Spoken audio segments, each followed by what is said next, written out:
sa mga problema sa atong kinabuhi, sa mga pressure, alang gyud na sa atong kaayuhan. Katuyuan sa Ginoo for our good. Ingon diha sa Genesis 50:20, this is the life of Joseph. Tanaw si Joseph, ingon diha siya, you intended to harm me, but God intended it for good to accomplish what is now being done, the saving of many lives. Intention sa Yawa to harm, pero ang intention sa Ginoo to accomplish His purpose. Tanawa is for good. God intended it for good. Kaayuhan gyud alang kanato ang mga problema sa kinabuhi. Munang tanaw nato karon dinhi ang mga benepisyo sa mga kalisdanan. Unsa kini? Una, education. This is a learning tool, teaching tool siya sa atong kinabuhi. Ingon diha sa Psalm 119:71, it was good for me to be afflicted so that I might learn your decrees. Maayo gyud nga tagaag problema kay maka-learn. It is a learning tool. Dili ta makakaton. When we go to school, mo learn ta naa gyud ning examination, test. Test is to reveal, mapadayag, mo determine sa quality. Mo nang naatay test kung gisuta kung nakaton ba gyud ka sa pag-eskwela. Kanang sponges na tubig. Ug una siya, mulabas unsay nasa sulod sa sponges, di ba? Mao na pud kita. When press, kung naay problema, gi-pressure, maklaro unsay sulod. Mao nang sa mga problema diha masuta ang atong pagtuo unsa nakataas. Diha masuta ang atong kinaiya kung kita i-pressure. Kay kung hayahay lang, di makita ang atong kinaiya, usahay planado nato. Pero makalitan ta problema, makita gyud, mulabas gyud ang truly what is inside kung i-pressure. Pressure will clarify our priorities. Diha gud sa pressure makita unsay importante sa itong kinabuhi. Kung unsay mauna kanunay. Kung why pressure dili masuta nga usahay ang atong priorities misplaced. Nga tuaday sa mga butang, we value the wrong things. We value material things rather than spiritual things. Diha ma-reveal sa pressure. O dili ta i-pressure, dili kita kahibalo. Dili ma-reveal, ma-examine, ma-determine ang atong priorities. Pressure will reveal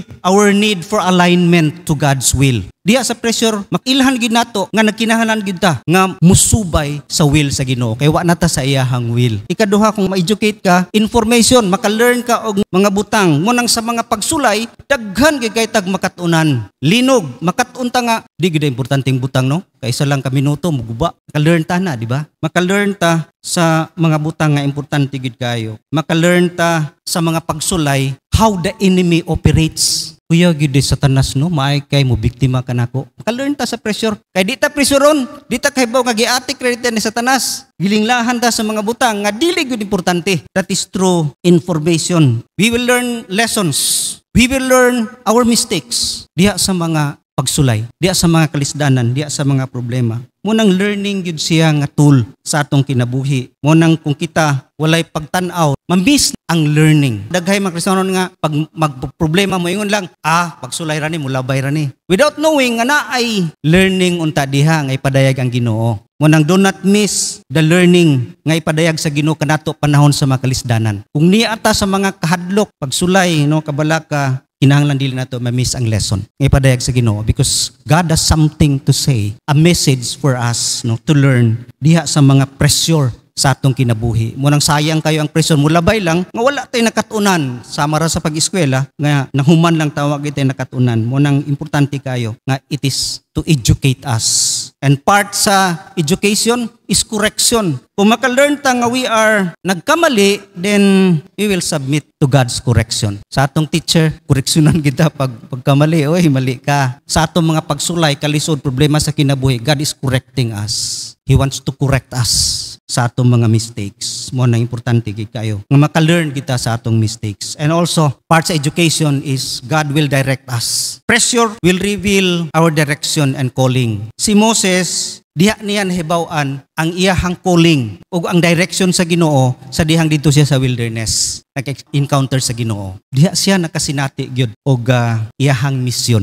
Mapuna sa itong kinabuhi. When we are in pressures of life, maybe God is calling us and directing us sa iyahang katuyuan sa atong mga kinabuhi. Mo nang it is direction. No? Ikaduha nga purpose sa Ginoo, not only education but also protection. For good yun na, tungod kay giprotektahan kita sa Ginoo kung kita na ay mga problema. Tungod kay katuyuan sa Ginoo gyud nga dili ta mahiagom sa mga kadautan. Look at Paul. 1 Corinthians 12:7 ingon diha, to keep from becoming conceited because of this surpassingly great revelation, there was given me a thorn in the flesh, a messenger of Satan to torment me. Nganong gitugutan sa Ginoo, thorn on the flesh, wa pay nakahibaloon sana nga sakit sa mata, pero basta naglisod si Paul gidana, nagpait si Paul ana. Katulo siya nagampo sa Ginoo, wa ginagikuha. Ang tubag lang sa Ginoo, katong my grace is sufficient for you, for my power is made perfect in weakness. Gitugutan na sa Ginoo, wa na kuhaa. Kay kung kuhaon na sa Ginoo, hambugiro si Paul, arrogante. Kay kuya man ni si Paul, kwartahan, bright. Mo nang gitagaan gisag thorn in the flesh para ingon diha, to keep me from becoming conceited. Dili siya mahimong hambugiro ug arrogant. Kay kung arrogant siya, di gid siya ka tarong og preach sa gospel.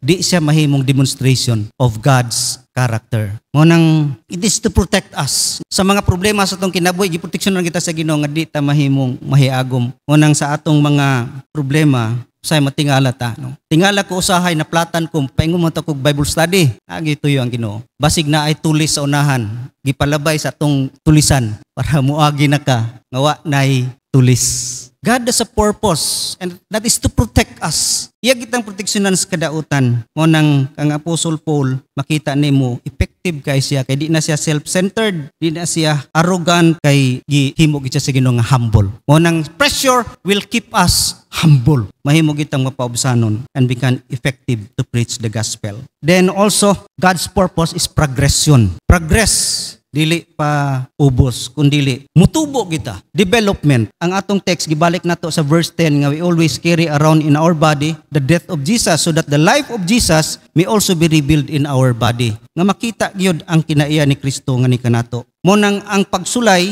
mga kalisod, aron mulig-on ta, building strength sa atong kinabuhi. Sama sa athlete nga mualsa gyud og barbell para mudag ko gyud iyang muscle. Di man na mudag ko imong muscle kung walay pressure. Unang 15 repetition, no, kanang mga nag-gym. Put pressure kay diha mudag ko imong muscle. Unang tuyo nga mahimo tang lig-on. Mo strong atong faith diha sa mga pagsulay ug kalisdanan. Nindot kaayo gyud ang mga pagsulay kay mo diha ta mulig-on. Unya, dili lamang mo strong atong faith, ma-develop atong character. Mapariha kita kang Jesus Christ. Pressures are opportunities for God to shape us, to mold us. Iya gitang hulmahon nga mahimong mutubo ang atong kinaiyaha masama kaniya. Munang ang pressure mag-expose ka nato unsay kulang sa atong kinabuhi. Diha nato makita nga immature pa ka, diha makita nga you need humility, you need patience. Diha sa mga pressure makita nato atong mga pagkinahanglan mo ng development. Kung sa gamiton sa Ginoo pag-develop sa atong kinabuhi, mahimo tang pareha kang Jesus Christ, Christ-likeness. Kini purification, purify ka sa Ginoo. Kanang purification is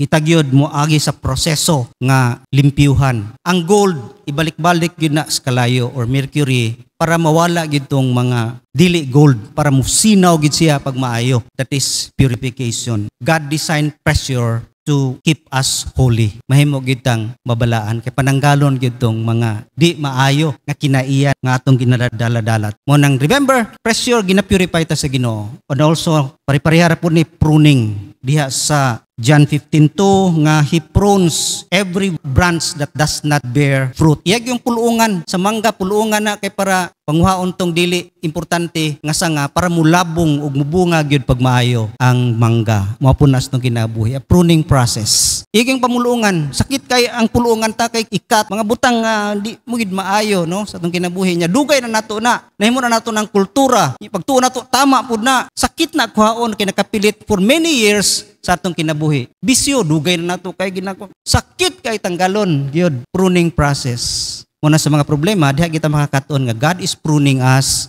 ginakat gud niya ang dili maayo sa atong mga kinabuhi. For us to grow, mutubo ta nga mo mature gyud pariha sa kinaiya ni Ginoong Hesukristo. That is eliminating worldly habits sa atong mga kinabuhi, mga selfish desires, mga tinguha nga dili uyon sa kaubuton sa Ginoo. Mo nang sa atong mga pressure, bisag asa in relationship, in work, know that God is using that pressure to create something valuable sa atong kinabuhi nga mulast gyud hangtod sa hangtod. Ang nindot kay nga response panahon gyud sa pruning ug sa purification, mao ni moingon ka, Father, use this to make me more like Jesus. Perting nindutan ni nga moingon kani sa Ginoo, Lord, use this pressure to make me more like Jesus.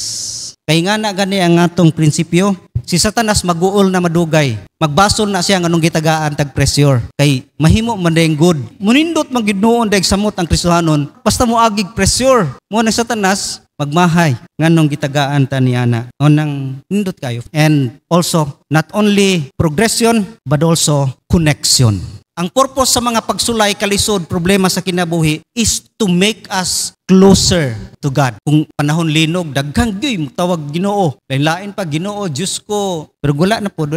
Munang remember nga ang diha sa mga kalisod, mas mudangop ta sa Ginoo, mas muluhod ta sa Ginoo. Natay mga problema, grabe kayo. Masigi tag luhod sa Ginoo. Di kita kalimot, pero wala kalimot ta usahay og quiet time. Kalimot ta usahay og prayer. Pero sa panahon gani sa mga kalisdanan, mas maduol ta sa Ginoo. Ug mao kini ang pinaka-importante kayo. When we get closer to God, we will know Him deeper. Muna benepisyo gid nga dako sa kinabuhi. Ang problema lang naka-motivate ka nato nga moduol, pero sa dihang nakaduol na ka, makaila ka sa yaha. Ug mao ka na ang highest good. Makaila ka sa Ginoo, mutubo ang imong pagtuo. Mahibaw-an nimo kung unsa gyud ikaw. Pare sa Samaritan woman diha sa John 4, tubig ang iyang gipangita, pero sa dihang nahimamat niya si Jesus, dugay sila istorya, nakalimot na siya sa tubig. Nilakaw siya, nanugilon sa uban, mahitungod kang Jesus. Transformation. Kaya nakailan siya kinsa si Jesus. Ang need, kahibalo na siya nga all these things will follow kung unahon si Jesus. Kaya siya ang importante gid kayo sa kinabuhi. Munang if you know Jesus, ma-inlove gid ka sa yaha o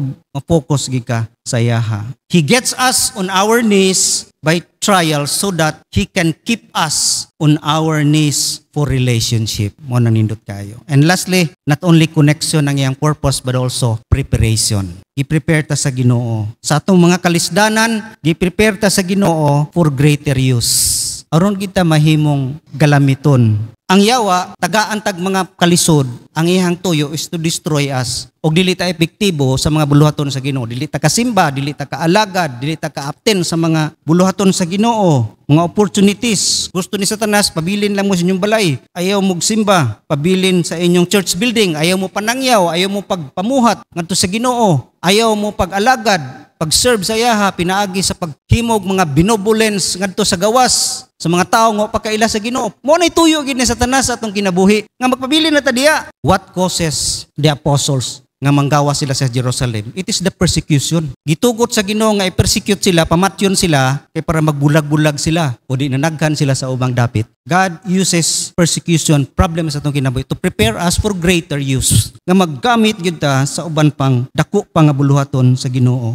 Unang God uses it for our good. Para gina sa atong kaayuhan. Jeremiah 18:1-6, the potter and the clay. Ang potter, ang Ginoo, kita clay. Gihulma, i-reshape ta sa Ginoo, magbuak. I-reshape ta niya, nga mahimong nindot kaayo o useful vessel. Nga mahimong epektibo nga galamiton. Nindot kaayo nga vessel. Fitted for higher service. Si Paul, mas nahimong epektibo gyud siyang ministry. Kay kung wala siya mga problema, di gyud niya ma-reach out. Sag-asa gud si Paul, Asia, to sa ubang dapit, alang gyud sa pag-preach sa gospel. Opportunities yun kaniya. Great opportunities for service nga mabungahon siya. Unang pressure, we purify and qualify us for the glory ahead. Na dito ang plano sa Ginoo sa atong kinabuhi, fruitfulness. Unang He will make us useful and fruitful.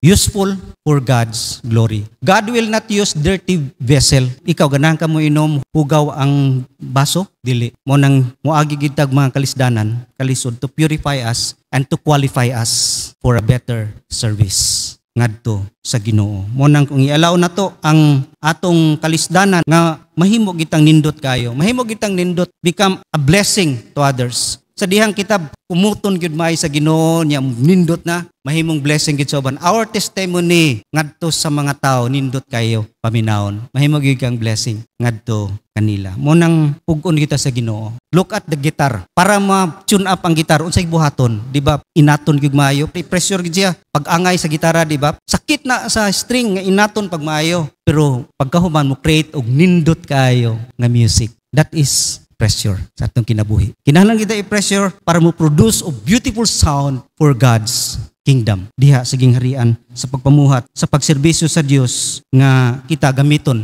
sa iyang mga buluhaton. So nindot kayo ang kinabuhi kung kita wagi yung pressure. Kanang tinunuan nganong gipuga ginagmaayo kay para mulabas gyud ang gata, di ba? Lami kayang gata, no, sa mga hilig o gata. Pero magamit po ni sa uban himuon og buhok, no? O daghang gigamit. Mao pud na sa tong kinabuhi, daghang gamit. Galamiton gi ka sa tanang klase nga buluhaton sa gingharian if we submit to God's preparation. Munang pressure prepare us for greater usefulness diha sa gingharian. And also pressure pushes us into God's purpose. Si Joseph naadto sa Egypt aron mahimong gobernador. Niagi siya na priso, pasanginlan, gipus siya paingon sa katuyuan sa Ginoo to the salvation sa mga Israelites. Mo nang nindot kaayo nga ang pressure mo push kanato sa purpose sa Ginoo. Kay kung dili ta, di gyud mahitabo ang katuyuan sa Ginoo. God design us for the promised land. Pag dili ta moagig pressure, mga kalisod, battle, dili kita mahimong makaangkon sa iyahang katuyuan. Ang pressure of rejection nahimong divine redirection. Sa mga apostles, nag-experience sila nga gi-reject dire, pero mas didto sila, mas nidaghan sila. So redirection mo na nagaprepare gid ang Ginoo kanato, pushing us to His purpose. Mo nang sa atong kinabuhi nindot kaayo nga maangkon ginato ang katuyuan. Mo nang ang mga pressure mag-remind kanato nga oy, Mati Baptist Church murag wa na mo sa inyong katuyuan. Napokus man mo diha sa sulod. Ang sagawas kumusta ang akong testimony. Daghang kay buluhaton didto, no? It will remind us nga we are pushing sa iyahang katuyuan. Mo nang sa atong kinabuhi nindot gid kay ni nga atong pakigsaad sa Ginoo. Be where God wants us to be. As followers of the Lord Jesus Christ, we can expect God to allow pressure into our lives for our good and for His glory.